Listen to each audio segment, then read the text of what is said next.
안녕하세요. 새롭가수소 주영훈입니다. 안녕하세요. 송지은입니다. 안녕하세요. 박유한입니다. 사람이 느낄 수 있는 기쁨 중에서 사랑을 나눌 때 얻는 기쁨이 가장 크다고들 하는데요. 오늘 모실 분은 이 기부의 통로로 쓰임을 받고 있는 분입니다. 네, 요즘 스마트폰 어플이 참 많은데요. 저도 오늘 처음 알게 됐습니다. 기부 앱을 발명을 하시고 개발하시고 또 운영하시는 분이십니다.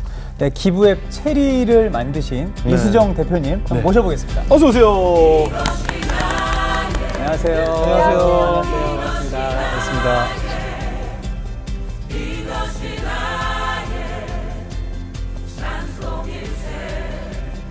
대표님은 하나님께서 너무나 많은 좋은 분들을 보내주셔서 그 사랑 덕분에 오늘이 있었기 때문에 그 사랑을 흘려보내고 있다라고 간증을 해주셔서 그래서 또 기부 앱을 만드신 거겠죠. 하나님께서 얼마나 큰 또 축복을 주셨는지 오늘 이야기를 나눠보겠습니다. 중학교 시절이었는데 큰 사고가 있었나 봐요. 네, 저희 아버지가 미팔군 소방관이셨어요. 아, 예. 근데 제가 중학교 2학년 때, 그러니까 77년 남대문 시장에 큰 화재가 있었습니다. 네네. 예, 근데 그 화재를 진압하시다가 현장에서 순직하셨습니다. 순직 소방관이셨어요. 아유. 근데 이제 그때는 저희 아버지가 특히 이제 미팔군 소속이고 이러시다 보니 나라에서 뭐 위로금 처음에 주시는 거 말고는 이렇다 할 보상 같은 게 없었고요. 근데 저희 어머니가 이제 어쩌다 과부가 되신 거잖아요. 하루아침에. 고3, 고1, 중1, 중2 이렇게 3남매를 두고 가장이 되셔서 네, 저희들 진짜 학교 가르치시고 이러느냐고 엄청나게 애쓰셨어요. 그 당시 이제 요즘 여자분들하고 다르게 어머니들이 그때는 가정 살림밖에 모르잖아요. 그러니까 뭐 꽃장사도 하시고 그때 미제의 물건, 뭐 보따리 장사 이런 것도 하시고 파출부도 하시고 이러면서 저희들 키워주셨죠. 아유, 하루아침에 아버지를 잃고 그럼 어떻게 가족이 다 어떻게 흩어져 사신 거예요? 그러니까 당장 집을 팔고 제가 마포에 살았는데 집을 팔고 시흥으로 이사를 갔어요. 그러다 보니까 이제 전 학교가 마포니까 중학생이니까 통하기 어렵잖아요. 그래서 마포에 사는 사촌 언니 집에 그 당시에 제가 기억나는 게 쌀 한 자루랑 같이 저를 맡겼습니다. 아유. 근데 이제 그 집도 언니가 이제 장사를 하셔가지고 조카들이 초등학생들이 3명 있었거든요. 근데 걔네들 말하자면 입주 가정교사처럼 숙제도 봐주고 놀아주고 이러면서 제가 이제 거기서 학교를 다니게 됐어요.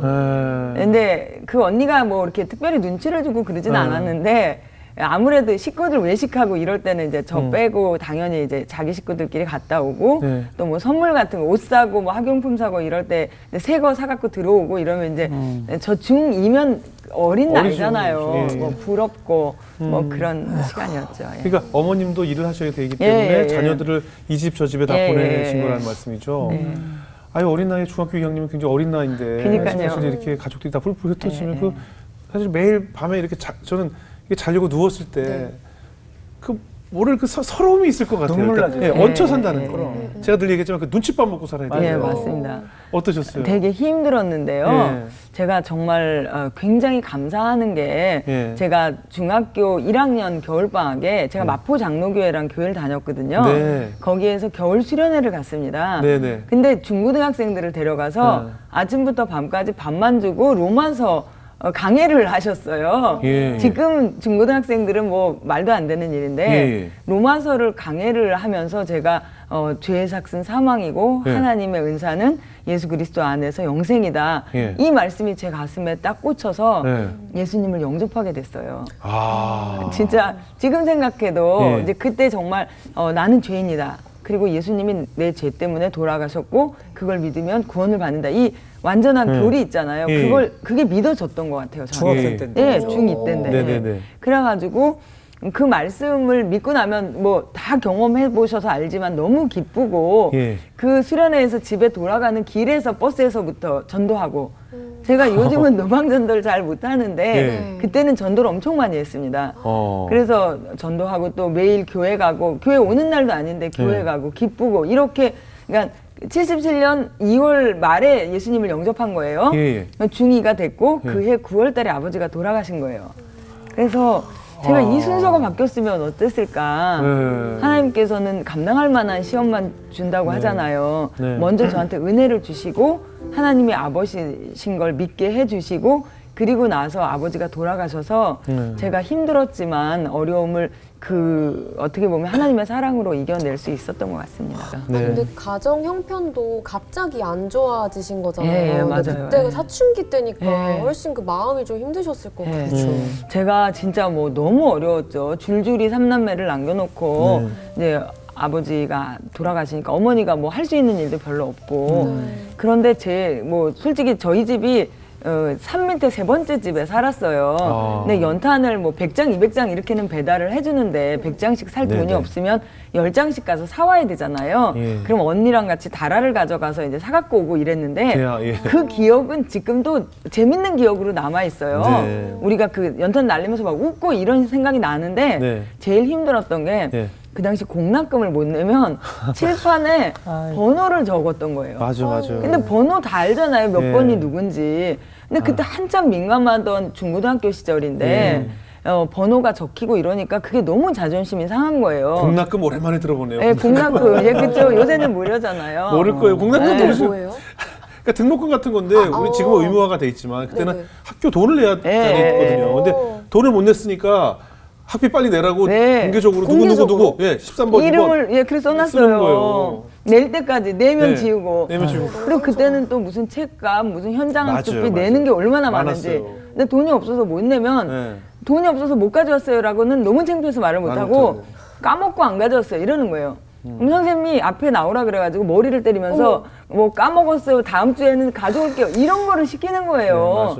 근데 그때 그 마음에는 돈이 없는 것보다는 까먹었다고 멍청한 척 하는 게 차라리 나은 거죠. 근데 제가 그때 얼마나 허영이 있고 그래도 막 그런 자존심이 셌던 애냐 하면 그때 이제 여자 구두가 나왔어요. 학생 구두가 반도 패션에서. 근데 저희가 그걸 살 돈이 어디 있겠어요. 근데 한 달 동안 우리 3남매가 쓸 회수권을 저한테 심부름을 시켰어요. 회수권 모르죠? 회수권 알죠. 버스표. 그 10장, 11장 만드는 방법도 있었는데. 맞아요. 뭐를 말씀하시면 저희가 이렇게 통역을 좀 해드릴게요. 회수권이라고 있어요. 버스 탈 때. 학생 회수권. 토큰 알아요? 토큰? 그건 알아요. 그래. 그 회수권을 살 돈을 가지고 홀랑 구두를 사갈 정도로 제가 허영심이 있던 너무 갖고 싶으니까. 그런 빠지기 싫고 이랬는데 근데 이름이 적히니 얼마나 마음이 아팠겠어요. 그렇죠. 진짜 외롭기도 하고 그렇다고 뭐 힘들다고 엄마한테 말할 수 있어요. 엄마는 뭐 먹고 살기 바쁜데 내가 이렇게 힘들어요 이렇게 말할 수가 없잖아요. 근데 그때 저한테 유일한 정말 기쁨이고 낙이 저희 하나님이셨던 거예요.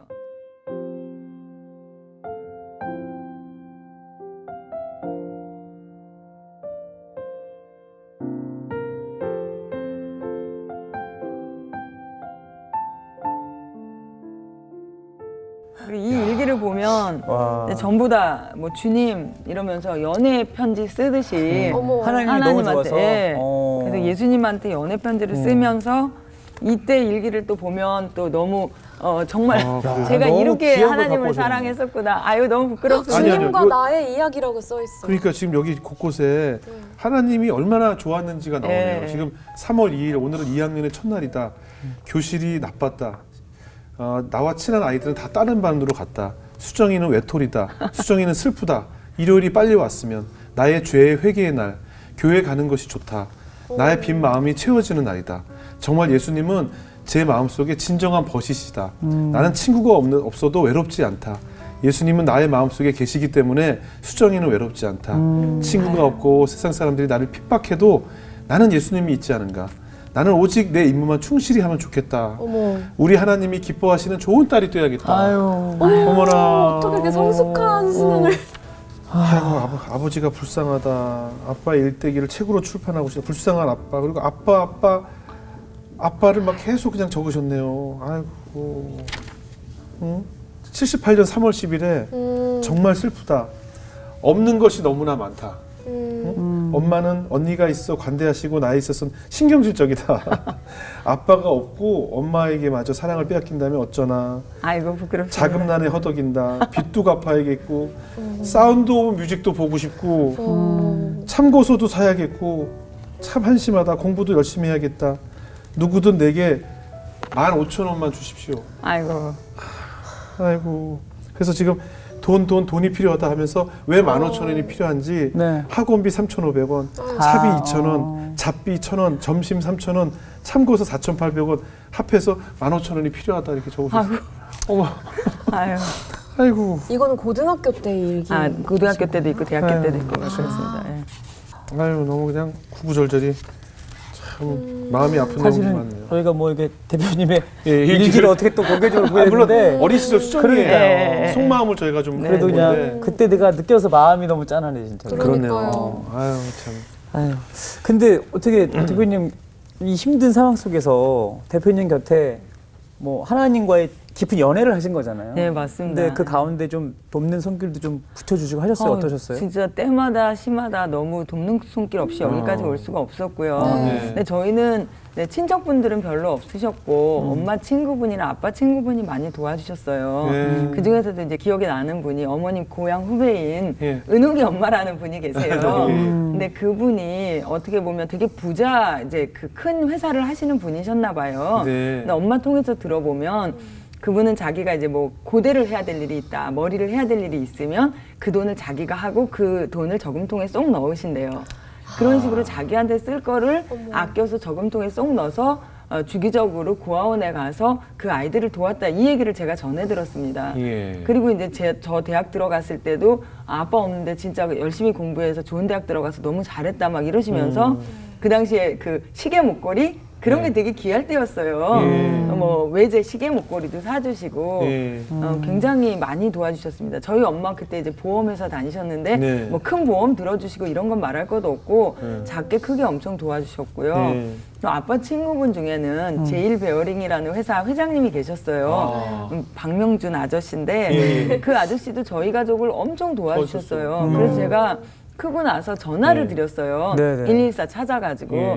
그래서 아저씨 제가 누구누구 딸인데 아저씨가 도와주신 덕분에 제가 잘 커서 지금 이런 회사 대표가 됐어요. 이렇게 연락드린 적도 있었습니다. 그분도 진짜, 얼마나 그냥 네. 보람이 있었겠어요. 너무 많은 분들이 작게는 뭐 학교에서 한복 입어야 되는데 우리 집은 한복이 없어요. 그럼 엄마 친구 한복도 빌려주시고 가회도 소개시켜주시고 정말 얼마나 돈이 없었냐면 그때 수련회 같은 거 가면 회비가 5,000원이잖아요. 네네. 수련회 회비 안 갖고 가는 거예요. 예. 근데 누가 나 몰래 회비를 냈다는 거예요. 그런 일들이 정말 너무너무 많았습니다. 그러니까요. 네. 하나님께서 또 숨은 천사분을, 천사들을 곳곳에 숨겨두시고 우리 수정이 이렇게 외로워하는 일기 쓰면서 하나님에 대한 사랑이 너무나 강하기 때문에 그래도 늘 도와주셨나 봐요. 예, 맞습니다. 그래서 열심히 하셔서 이제 대학도 진학하시고. 잘 들어갔죠.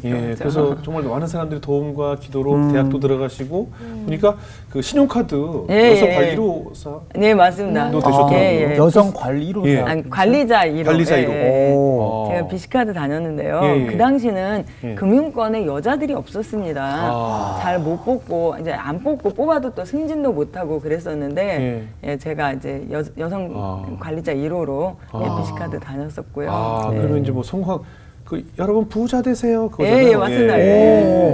참 별거 다 기억하죠. 예. 근데 어때요? 이제 어떻게 보면 예전에 배고픈 시절을 넘어서 이제 조금 편해지면서 삶이 누릴 수 있는 것들이 많아지게 되면 어떻게 신앙적으로는 어떻게 되던가요? 먼저 게을러지던가요? 어떻게 되던가요? 아이고 진짜 부끄러운 이제 순간이 많았네요. 네네. 제가 중고등학교, 대학교 때까지 막 그렇게 예쁜 믿음을 키웠잖아요. 근데 그러고 이제 뭐 진짜 사회적으로는 잘 됐어요. 좋은 회사도 다니고 돈도 많이 벌고 이렇게 했는데 결혼하고 아이를 키우면서 제가 실수를 한 게 교회는 안 빠졌어요. 근데 교회를 가서 아이들이랑 같이 유아부 예배를 드린 거예요. 그러면서 제가 유아부 교사를 한 거예요. 제 예배는 안 드리고 그런 시간이 5년, 6년 막 이렇게 길어진 거예요. 애들 초등학교 저학년까지. 그냥 섬기는 자리에만 있었던 거죠. 아니, 솔직히 교회 그런 분들 많거든요. 진짜 많죠. 맞아요. 근데 그것도 예배라고 생각하니까 일단 근데 그렇게 되죠. 그렇지 않더라고요. 전 예배가 무너지니까 개인 묵상도 안 하고 뭐 기도도 안 하고 이러면서 완전히 무늬만 크리스찬. 그때는 정말 제가 돌아보면 그때 예수님 오셨으면 저는 구원을 못 받았을 수도 있겠다라는 생각이 들 정도로 신앙이 바닥을 치는 생활을 했는데요. 진짜 뭐 사람들이 이렇게 보면 아유 그래도 옛날에 저 정도 믿음이 있었으면 뭐 이렇게 생각하잖아요. 전혀 아니에요. 사람이 타락하면요. 진짜 부끄럽습니다. 아니 그래도 우리가 또 교회에서 이렇게 봉사하시는 분들도 헌신하시는 거잖아요. 유년부 섬기는 분들도 얼마나 신앙이 좋길래 네. 이렇게 본인 예배보다 이렇게 아이들을 위해서 헌신하시고 아이들 돌보고 계시고 늘 감사하고 네, 네. 우리 그들을 보면서 저희가 부끄러워지곤 하거든요. 그런데도 나 자신에 대한 신앙이 안 되더라고요. 아, 제가 그때 심지어 이제 교회도 안 빠지고 예. 유년부 교사도 하고 예. 11조도 열심히 했어요. 네네. 그런데 제 예배가 없었고 예. 그러다 보니까 말씀 생활, 기도 생활을 안 한 거예요. 그렇죠. 네. 그러니까 그냥 그냥 일반인이 되더라고요. 완전 한순간에 무너지는 예, 거죠. 예. 근데 이제 제일 무서운 게 예. 죄책감이 없어지는 거예요. 죄를 져도. 아. 이게 죄인지 뭔지 왜 이렇게 찔리는 게 있어야 뉘우치든지 뭐 계속 하든지 할 거잖아요. 근데 죄라는 생각이 아예 안 드는 거예요. 그래서 세상이랑 똑같이 이제 그때 이제 회사를 할 때 뭐 이렇게 애들 낳고 회사를 또 창업을 했었거든요. 아, 카드회사 나왔어요? 예, 카드 예. 회사 나와서 예. 애가 자꾸 아파가지고 예. 이제 회사를 나와서 창업을 했어요. 예. 지금 회사를 32살에. 예. 그런데 이제 회사를 하다 보니까 예. 늘 이제 어디를 가면 고객이 직원은 뭐 5명밖에 없는데 너희 이 일 할 수 있어? 이렇게 물어보잖아요. 예. 그럼 거짓말로 할 수 있어요. 우리 10명 있어요. 이런 일 해봤어? 이러고 물어보잖아요. 네. 해봤어요. 뭐 거짓말은 그냥 이건 거짓말이라고 생각도 안 했어요. 일을 그때는. 따기 위해서. 예. 네네. 그리고 뭐 그러니까 무슨 자격이 있어야 된다. 그럼 자격이 있어. 그러면 있어요. 이런 거는 뭐 그냥 너무 쉽게 하는 거짓말이었고 네네네. 저희가 그때 이제 그 외국 회사 제품들을 로컬라이즈 한다는 그런 한글화 작업을 했었거든요. 네. 외국 회사는 1년에 한 번씩 실사를 나와요. 예. 진짜 잘하고 있나. 네. 그럼 제가 이제 딱 팀장들을 모아요. 전날. 예. 예상 문제를 딱 주고 예. 근데 거짓말을 하려면 입을 맞춰야 되잖아요. 그러니까 미리 리허설까지 하고 막 그랬어요. 예. 근데 요새는 안 그래요. 제가 10년 전에 제가 이제 회심하고 거짓말하지 말자 이래갖고 요새는 진짜 정직하게 합니다. 그래도 뭐 일을 잘 따내기 위해서 대표로서 사실 어떻게 보면 약간 선의의 거짓말 아니었을까 싶은데. 우리가 그걸 또 수완이라고 말하니까. 네, 수완이라고 하죠. 근데 네. 그렇지가 않더라고요. 그래요? 참 네. 기뻐하지 않으시더라고요. 어. 뭐 그때 회개하고 돌린 얘기는 뭐 밤새 할 수 있어요, 제가. 네, 네, 네. 근데 계기가 돼서 이제 하나님 다시 만나게 되고 제가 이제 이렇게 회개하고 돌이킨 얘기들을 또 하면 또 되게 할 얘기들이 많은데요. 네. 아무튼 그런 죄에 번복된 삶, 뭐 술 마시고 뭐 회식. 접대하러 네, 접대. 아니 접대하러 접대. 그렇죠. 술집 가고 뭐 정말 그때는 크리스찬이라고 말하기도 부끄러운 그런 생활을 꽤 했습니다. 제가. 이게 참 어찌 보면은 하나님과 제일 뜨거울 때 매일 그렇죠. 일기 썼잖아요. 네. 아유, 여기 표지에도 그러니까 이렇게 예수님인데. 예수님이 고개를 푹 숙이고 계신. 근데 이제 어느 순간부터는 이제 일기도 못 쓰셨겠어요. 아유, 그죠? 그럼요. 일기가 어디 있어요. 그러니까 개인적인- 어릴 때 거만 갖고 오셨잖아요. 그러네. 어른 돼서는 없죠. 네. 어른 돼서는 뭐 그냥 장부밖에 없겠죠. 뭐 아유. 누구 얼마 접대했고 누구 얼마 이거 뭐 그거밖에 없겠죠. 그랬어요. 그러니까 제가 항상 뭐 저희가 간증할 때마다 우리가 없을 때가 위기가 아니라 많을 때가 위기고 맞습니다. 가난할 때가 위기가 아니라 맞아요, 부자일 때 맞아요. 위기고 뭐 맞습니다. 그런 건데 맞습니다. 어때요? 회사가 이제 점점 번성할수록 더 네. 위기가 찾아오던가요? 맞아요. 제가 조달청의 나라장터도 저희가 이제 같이 들어가서 수주하고 네. 뭐 정말 큰 회사 일들도 마이크로소프트 일도 하고 이런 식으로 마이크로소프트 본사랑 계약해서 저희가 오. 네, 로컬라이즈 일도 하고 오. 정말 예쁨 받는 파트너였어요. 저희가 예. 그러다가 바이러스 아시죠? 요새는 바이러스 하면 코로나만 생각하시는데 컴퓨터 바이러스. 바이러스. 그 당시에 림다 바이러스라는 바이러스가 있었습니다. 예. 그때 너무 세 바이러스라 예. 백신이 없었어요. 예. 그래서 저희가 걸려도 그걸 밝혀줄 수가 없는 거예요. 네. 그래서 저희가 MS 제품을 한글화해서 그걸 납품을 했는데 거기 림다 바이러스가 감염된 채로 간 거예요? 납품이 됐고 그걸로 CD가 구워져서 판매가 됐어요. 그때는 CD로 사갖고 그렇죠, 그렇죠. 깔았잖아요. 깔았죠, 그렇죠. CD에 그러니까 그걸 설치하면 림다 바이러스가 걸리는 거예요. 컴퓨터는 완전히 그냥 예, 망가지는 거죠. 말이 되나요? 진짜 MS 제품을 샀는데. 그래갖고 나중에 리콜하고 또 9시 뉴스에서 사과 방송도 하고 막 그런 일이 있었고요. 그때 미국 마이크로소프트 부사장이 한국에 저 자르러 오셔가지고 저랑 면담하면서 네가 한 일이 얼마나 큰 일인 줄 아냐. 네. 우리가 이걸 하느냐고 엄청난 그렇죠. 비용이 들었으니까 100만 불 10억입니다. 100만 불 벌금 낼래 당시에. 아니면 잘릴래 이러시더라고요. 예. 그래서 그때 어릴 때였어요. 2002년이니까. 예. 근데 제가 잘리는 것보다는 100만 불을 내겠다고 했어요. 그랬더니 이 사람이 깜짝 놀래더니 그런 카드는 없다. 애시당초 자르는 것밖에 카드가 없었던 건데 좀 멋있어 보이려고 제가 이제 자르는 거를 선택하게 만들려고 100만 불 벌금을 말을 한 거예요. 네. 근데 제가 이제 이상하게 그걸 딱 고르니까 자르는 거밖에 없어요. 되게 난감했겠네요. 이거 좀 센데? 약간 이런 느낌이잖아요. 그래갖고 잘렸잖아요. 하루 아침에. 잘렸어요? 예. 아이고. 근데 그때 전체 매출의 70%가 MS였어요. 그렇겠죠. 그러니까 뭐 직원들 나갈 애들이 또 잘리니까 우수수 나가더라고요. 그렇겠죠. 경쟁사로 나가기도 하고 이렇게 나가고. 그리고 이제 저는 근육마비 오고 다리가 뭐 다 굳어서 충격을 앉지도 받으셨으니까. 쓰지도 못하고 스트레스가 얼마나 예, 심했겠어요. 새벽마다 제가 이제 링거 맞고 출근하고 그 당시 저희 애가 초등학교 2학년이었는데 제가 불면증이 온 거예요. 그럼 잠을 못 자다가 새벽에 겨우 잠이 들었는데 애가 일어나갖고 와서 뽀뽀하잖아요, 뺨에. 예. 근데 소리를 뻐락 지르는 거예요. 엄마 불면증이니까 빨리 아이고. 막 그렇게 막 집도 막 쑥대밭이 되고 그런 식으로 정말 나락으로 빠지는 그런 일이 있었어요. 아이고 얼마나 힘들었겠어요. 네. 정말. 근데 저는 그때 딱 알았어요. 이게 하나님이 저를 치시는 거구나. 그러니까 하나님이 정말 아무리 얘기해도 제가 정신을 못 차리니까 네. 어떻게 보면 이런 시절, 제 중고등학교 그 시절이 너무 하나님 그리우셨던 것 같아요. 저와의 그런 시간이. 그래서 다시 불러놓고 싶은데 제가 못 알아듣고 정신을 못 차리니까 하나님께서 제일 귀했던 게 그때 회사랑 자녀였거든요. 예. 지금도 감사한 게 자녀를 안 치시고 회사를 치셔서 다행이잖아요. 자녀를 치면 하나님 안 보죠. 끔찍하잖아요. 네. 근데 아이고. 자녀를 안 치시고 너무 감사하게도 회사를 치셔서 예. 제가 정신 차리고 다시 하나님께 가게 된 거죠. 그래서 나도 모르게 하나님께 납작 엎드리고 하나님을 다시 찾게 됐어요. 그러니까 저는 정말 기독교인의 가장 큰 혜택 중에 하나가 예. 이런 일을 당했을 때 기어갈 곳이 있다. 예. 걸어가지도 못하죠. 예. 정말 기어서 새벽 예배 자리를 간 거예요. 제가 그때부터 충신교회를 다녔거든요. 네. 충신교회 새벽 예배를 정말 기어서 나갔습니다. 예. 근데 진짜 그때 하나님 앞에 가면 가늠하다가 현장에서 붙잡힌 여인 같은 그런 수치스러움 너무 죄송하잖아요. 네네. 죄 짓다가 맞아서 돌아온 거니까. 네. 그래갖고 정말 너무 부끄럽고 죄가 그때는 느껴지는 거예요. 예. 그러니까 저는 회개의 첫걸음이 죄책감인 것 같아요. 부끄러움. 죄를 질 때는 부끄러움도 없어요. 근데 그때는 부끄럽긴 하더라고요. 그래서 정말 하나하나 죄를 돌이키고 떠나오고 이러면서 다시 하나님께서 회복시켜 주셔서 어떻게 보면 제2의 정말 그 회심 그런 거를 하게 된 거죠.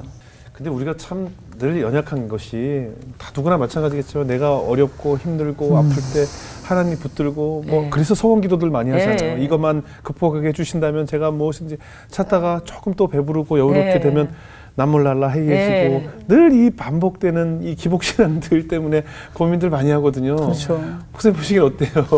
특별히 또 이게 어느 순간에는 이런 것 같아요. 그러니까 서원기도도 그렇고 뭔가 내가 하나님한테 멋있는 걸 막 드리고 싶은데 좋은 거 내가 이만큼 또 준비해서 맞아요. 근데 언제나 하나님의 관심은 그냥 우리한테 있는 거야. 나 자신. 맞아요. 나는 너랑 시간 보내고 싶다. 맞아요. 나는 너랑 있는 게 제일 행복하다. 그런데 우리는 아예 하나님 그걸 말고요. 제가 이렇게 잘 돼가지고 영광 올려드리고 그러니까 그런 부분들이 아마 또 대표님한테도 있으셨던 것 같아요.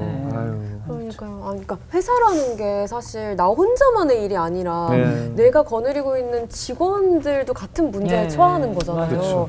그래서 더 오히려 힘드셨을 것 같은데 그 이후에 회사는 좀 어떻게 됐는지도 궁금해요. 그러니까요. 딱 그런 일이 생기니까 나갈 직원들은 우수수 나가는 거예요. 그렇죠. 근데 그때 제 마음이 마치 저희 엄마처럼 자식 10 딸린 과부가 된 것 같아요. 그리고 그때 이제 뭐 MS에서 오늘 잘렸다고 당장 돈이 없는 건 아니잖아요. 그래서 제가 나갈 애들 다 나가고 직원들 PC를 싹 바꿔줬어요. 그리고 월급을 딱 올려주고 그리고 직원들을 불러갖고 팀장들을 불러서 이제 힘든 시간이 올 거다. 내년부터는 월급 못 올려준다. 그러니까 나를 믿고 같이 해보자.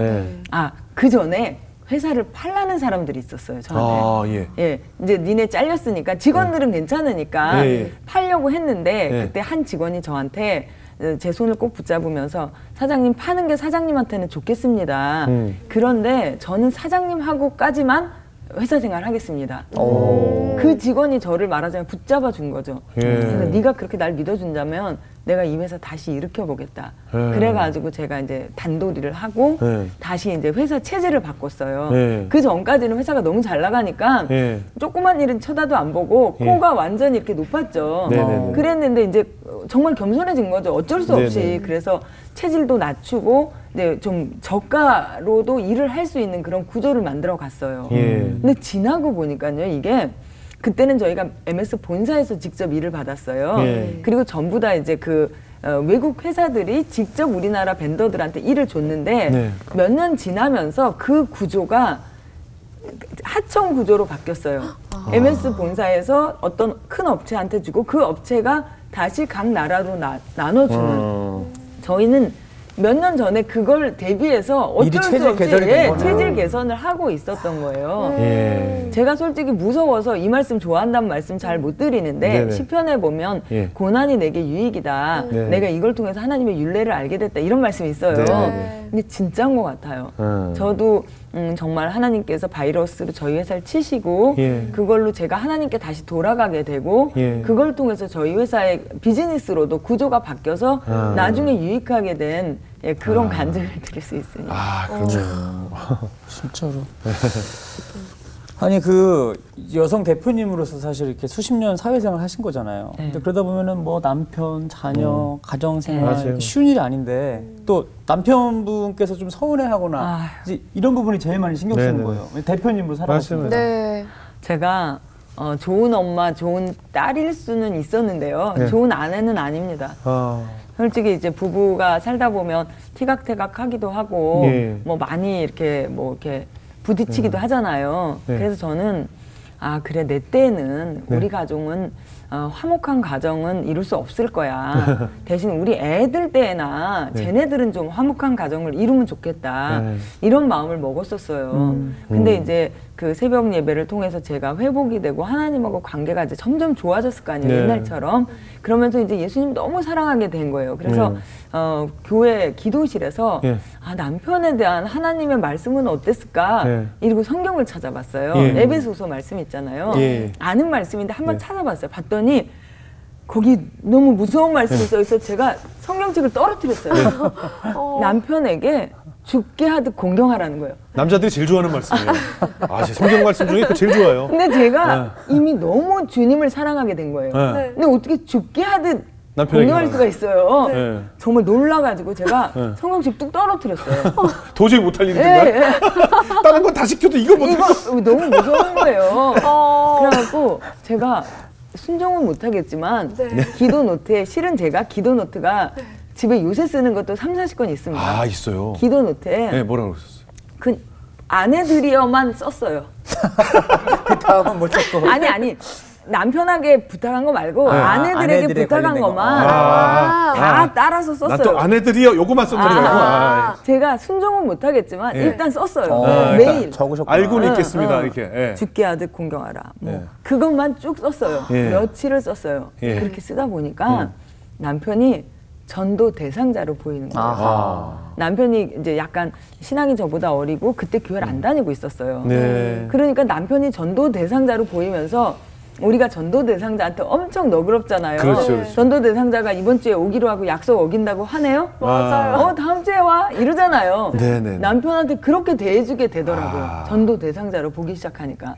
그러면서 감히 우리 가정의 회복에 대해서 기도를 하게 되는 거예요. 근데 어떤 목사님 설교에서 하나님께서 제일 잘 들어주시는 기도가 가정을 회복시켜달라는 기도라는 거예요. 그 하나님 기뻐하시는 기도라는 거예요. 그 기도를 드리니까 정말 기적같이 저희 가족이 회복이 되더라고요. 딸과 아빠와의 관계, 아들과 아빠와의 관계, 뭐 저와 남편과의 관계 이런 것들이 살금살금 회복이 되더라고요. 그래서 진짜 이거는 너무너무 감사한 요즘 간증이죠. 그래서 죽게 하듯 좀 비슷하긴 했어요. 비슷하게만요. 비슷하게만요. 비슷하게만. 결국 남편분도 하나님 다시 교회 너무 감사해요. 잘 됐네요. 제가 처음부터 이 앱을 만들 때 이걸 이제 기부금에서 수수료를 떼진 않겠다고 생각하고 만들었어요. 그래서 기부단체한테도 그 무슨 카드 수수료 같은 결제 수수료만 받지 여기에서 제가 돈을 떼진 않거든요. 그리고 교회나 선교단체는 그나마도 저희가 내요. 그래서 완전 무료예요. 이게 좋은 거 만들어 놓으면 다 갖다 쓸 줄 알았어요. 근데 생각같이 많이 안 쓰고 제가 사장님들한테 기부해달라고 가면 저를 무슨 잡상인같이 대하는 거예요. 근데 돈 달라고 온 것 같잖아요. 저 주는 것도 아닌데. 그래서 너무너무 힘이 드는 거예요. 작년 여름에 하나님 진짜 이거 제가 해야 됩니까? 너무너무 지친 거예요. 작년 여름에. 그래서 제가 그때 이제 코로나 때문에 기도원은 문을 닫았고 콘도에 혼자 갔어요. 5박 6일을. 그래서 오직 두 가지 기도 제목. 하나님 진짜 체리 기뻐하십니까? 두 번째는 하나님 진짜 이 체리 내가 해야 되는 거 맞습니까? 그 두 가지만 놓고 5박 6일을 기도를 했어요. 근데 갔는데 5번의 음성을 하나님께서 들려주셨어요. 첫 번째는 정말 연락이 뜸하던 어떤 권사님이 앞도 뒤도 없이 유튜브 링크 하나를 딱 보내주셨어요. 유기성 목사님 설교. 그 설교를 들어보니 하나님은 체리 성공하는 거에 관심이 없으시고 하나님은 나한테 관심이 있으시다. 그래서 하나님 내가 하나님과 동행하는 걸 원하시지 이 체리가 중요한 게 아니다. 이런 말씀을 처음에 주셨어요. 아 진짜 그렇지. 하나님과 나와의 관계가 중요하지. 이런 마음으로 저를 좀 이렇게 다시 조정을 하고요. 그 다음에 두 번째 말씀은 제가 요새도 매일 성경으로 묵상을 하거든요.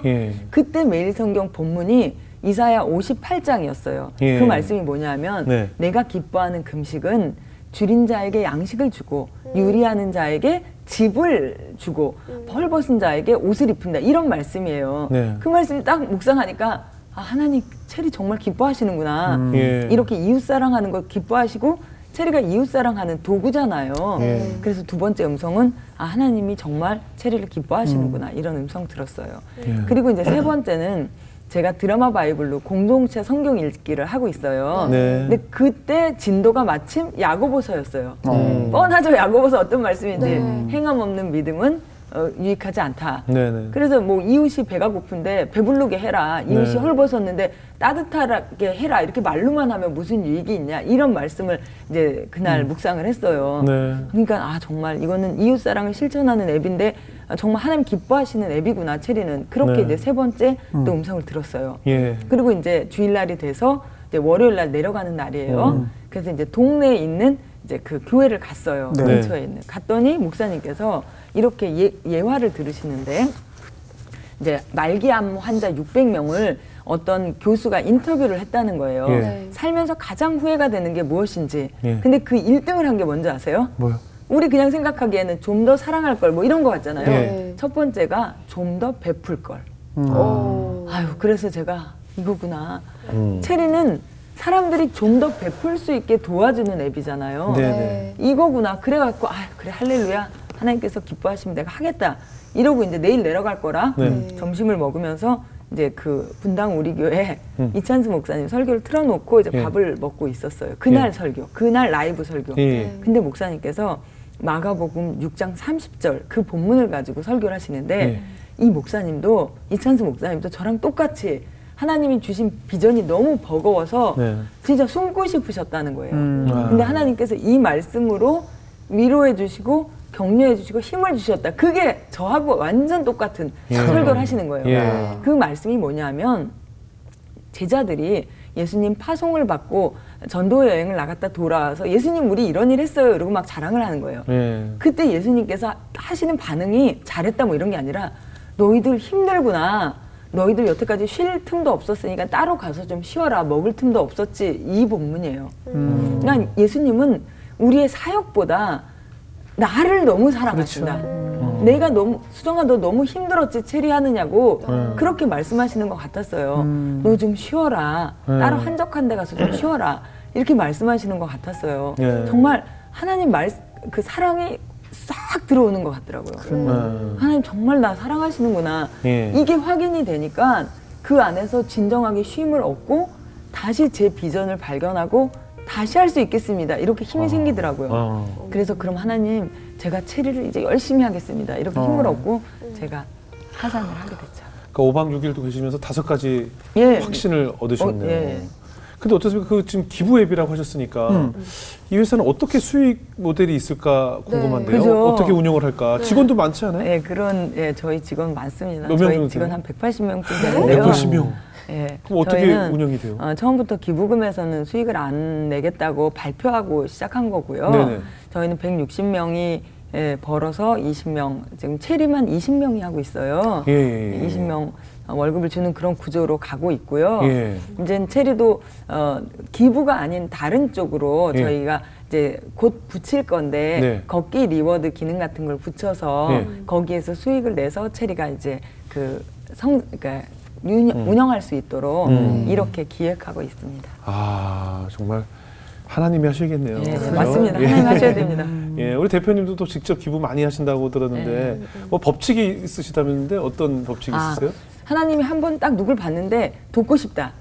그러면 이제 일단은 그러고 싹 지나갈 수 있잖아요. 근데 두 번째 똑같은 돕고 싶은 마음이 생길 때 그러면 이건 하나님의 음성이구나 이렇게 분별하는 거예요. 아, 두 번의 감동이 있을 때. 그러면 그때 즉시로 순종해야 돼요. 사람이 그때를 또 놓치잖아요. 그럼 아깝다는 생각이 들어요. 아, 맞아요. 그래서 두 번째 하나님께서 마음을 주실 때는 무조건 즉시로 순종을 해서 이제 도와야 되는 그게 이제 저만의 도움의 법칙이에요. 오늘 방송 보시고 2번 이상씩 연락하시는 분들 많을 것 같은데 계속 체리란 단어가 2번 생각나시는 분들은 바로 까셔가지고 맞아요. 하시면 되잖아요. 맞습니다. 이 방송 잘 재밌네 하고 설거지하는데 또 체리 이렇게 지나가면 까시란 얘기예요. 그렇죠? 아하. 그럴 때 하나님께서 어떤 위로를 주세요? 제가 실은 솔직히 누구를 도우면서 감사를 그 사람이 나한테 감사하기를 기대하면서 돕는 건 아니잖아요. 그래도 사람이라 어쩔 때는 잘 도와놓고 좀 서운할 때가 있어요. 그렇죠. 제가 한 번은 이제 선교사님 여러 분을 저희 집에서 1박 2일을 이제 리트릿을 해드린 적이 있어요. 다 끝나고 이제 가족들 불러가지고 이제 밥을 사드리는데 선교사님들이 가족이 오니까 자기 가족들하고만 먹지 저를 안 챙기시는 거예요. 그래서 저는 같이 먹을 사람이 없어서 이제 구석에서 혼자 밥을 먹었어요. 초대했는데 혼자. 그리고 이제 헤어지는데 그날은 그렇게 마음이 서운한 거예요. 그래갖고 예배를 드리는데 진짜 마음이 너무 서운해서 이렇게 진짜 이렇게 쭈그러져 있는데 주님이 저를 정말 제 볼을 이렇게 만져주시는 것 같은 거예요. 그러면서 수정아, 내가 진짜 좋아하는 선교사님들을 네가 대신 섬겨줘서 너무 고맙다. 그러면서 네가 나를 제일 많이 닮은 자녀다. 나의 사랑의 성품을 네가 제일 많이 유전해서 이제 상속 받았다고 그렇게 말씀을 해주시는 것 같은 거예요. 솔직히 하나님이 고맙다는데 더 뭐가 필요해요? 그거면 끝이죠. 그랬던 적도 있었어요. 그래도 서운하죠. 서운은 당연히 그렇죠. 2그릇씩 먹었죠? 뷔페였어요. 뷔페. 우리가 나눔의 기쁨에 대해서 오프닝부터 얘기했는데 사실 나눌 때 기쁨이 있잖아요. 우리가 아이들에게 뭐 선물을 사줄 때 이 받고 기뻐하는 그 아이의 모습을 보면서 나도 기뻐지고 뭐 사랑하는 아내에게도 친구에게도 뭐 선물할 때 막 그 기쁨을 보면 막 저도 행복해져 주는 기쁨이 있잖아요. 맞아요. 우리 나눌 때도 그런 기쁨이 있지 않을까요? 그럼요. 정말 나누는 거는 어떻게 보면 왜 계획하는 사람이 더 즐거운 거잖아요. 맞아요. 계획할 때. 저희 체리에는 많은 자영업자분들이 기부를 하세요. 근데 그 중에 비니즈 제과점이라는 작은 빵집을 하는 20대 여자 사장님이 계세요. 아주 젊은 학생 같은 애죠. 근데 걔가 체리는 자기한테 힐링이라는 거예요. 그래서 그게 무슨 얘기냐 그랬더니 혼자서 빵 굽고 이러다 보면 엄청 힘들잖아요. 중노동을 하다가 빵 하나에 50원씩 기부해요. 그러면 자기가 이렇게 기부를 하면 그래 내가 빵 굽고 이렇게 힘든 게 누구 도우려고 이렇게 힘들었던 거지.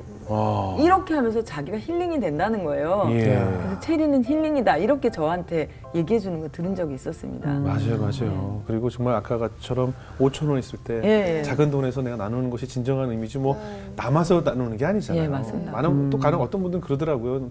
나도 저 사람들처럼 많이 벌면 나도 많이 기부하겠다. 뭐 이런 표현을 쓰시는 분들도 많이 있거든요. 근데 그럴 때 하나님이 그 마음을 보시는 거니까. 맞습니다. 마지막으로 대표님 학창 시절에 정말 꿈도 없이 비전도 없이 가난 속에서 하나님의 무한한 사랑을 기대하면서 공부하고 지금까지 살아오신 대표님으로서 지금 다음 세대들에게 어떤 좀 메시지 전하고 싶으세요? 저는 제가 오늘 아침에 사무엘하 28장 묵상을 했거든요. 네. 거기에도 보면 다윗이 모든 어려움을 끝난 다음에 하나님께 드리는 노래가 나오는, 기도가 나오는 그런 본문인데요. 거기도 보면 내가 사망의 골짜기에 있을 때, 또 큰 위험을 당했을 때 하나님께서 날 구원해 주셨다. 이런 감사의 찬양이에요. 크리스찬 청년들에게 하고 싶은 말은 하나님을 잘 믿는다고 맨날 꽃길이 아니다. 그렇죠. 사망의 음침한 골짜기를 반드시 갈 거다. 근데 그때 하나님이 함께 하실 거고 주의 지팡이와 막대기가 보호해 주실 거다. 그러니까 힘들다고 너무 사망의 골짜기를 지금 지나고 있다고 해서 너무 이렇게 의기소침하지 말고 하나님 안에서 안정감과 자신감을 갖고 열심히 살아라. 저는 그렇게 격려해주고 싶어요. 맞아요. 사망 정말 골짜기가 계속 이어지는 것 같은 그런 기분이 들 때도 있지만, 그 하나님 말씀에 의지해서 이겨내야죠. 자, 우리 지은자매 오늘 어떻게 들으셨어요? 저는 사실 나눠주신 말씀이 딱 맞는 것 같아요. 그 어떤 긍휼의 마음을 주실 때가 있잖아요. 저 사람 진짜 내가 도와주고 싶다 이런 마음이 들을 때 즉각 순종하지 않으면 정말 금세 아까워지더라고요. 내 시간과 물질과 모든 것들이 아까워지기 시작하면서 그 순종에, 그러니까 하나님의 음성에 대답을 못할 때 이게 내가 그렇게 수많은 하나님의 음성을 그냥 지나쳤던 게 몇 개나 있었는지 생각이 좀 많이 나더라고요. 그래서 하나님이 가장 우리한테 즉각적으로 말씀하실 수 있는 게 그 마음을 주시잖아요. 주님의 마음을. 그 마음에 조금 더 집중하면서 순종해야겠다라는 생각이 정말 많이 들었습니다. 네, 맞습니다. 우리 박경 목사님.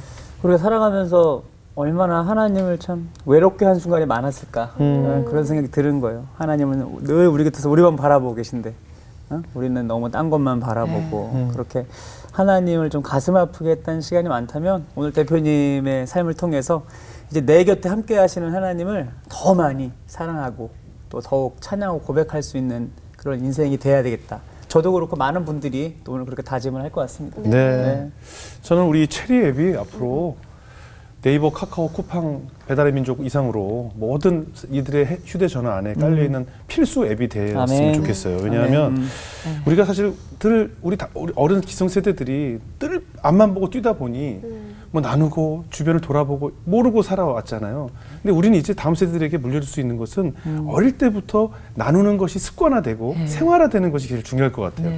어느 날 어른이 돼서 나눔이 어떻고 기쁨이 어떻고 이럴 것이 아니라 우리 다음 자녀들에서부터 그 앱을 열어보고 지금 여기는 어떤 꼭 물질적인 것뿐만 아니라 어떤 기도가 필요하고 또 이런 곳이 있구나, 또 이런 단체가 있구나, 우리가 몰랐던 이런 이면에 또 이런 세상이 있구나를 느끼면서 어릴 때부터 작은 금액도 나누고 사랑을 나누는 이런 습관을 들이면서 자란다면 그 아이가 하나님이 원하는 바로 그런 자녀로 성장하지 않겠냐는 거죠. 그런 아이들이 공부 안 하고 뭐 하겠어요? 저는 그래서 어릴 때부터 이 체리를 통해서 나눔의 기본을 배워가면서 자라는 그 다음 세대를 기대해 봅니다. 그리고 모두 다 까실 수 있는 네이버 옆에 체리를 까시면 될 것 같아요. 이 방송 보고 계실 많은 텔레콤에 관계된 분들은 그냥 체리를 필수 앱으로 깔 수 있게끔 맞아요. 앞으로 체리 회사를 통해서 하나님이 열방 끝까지 나누실 그 하나님의 뜻이 전파되는 그런 회사로 성장하기를 저희도 응원하겠습니다. 감사합니다. 대표님 고맙습니다. 감사합니다. 대표님 고맙습니다.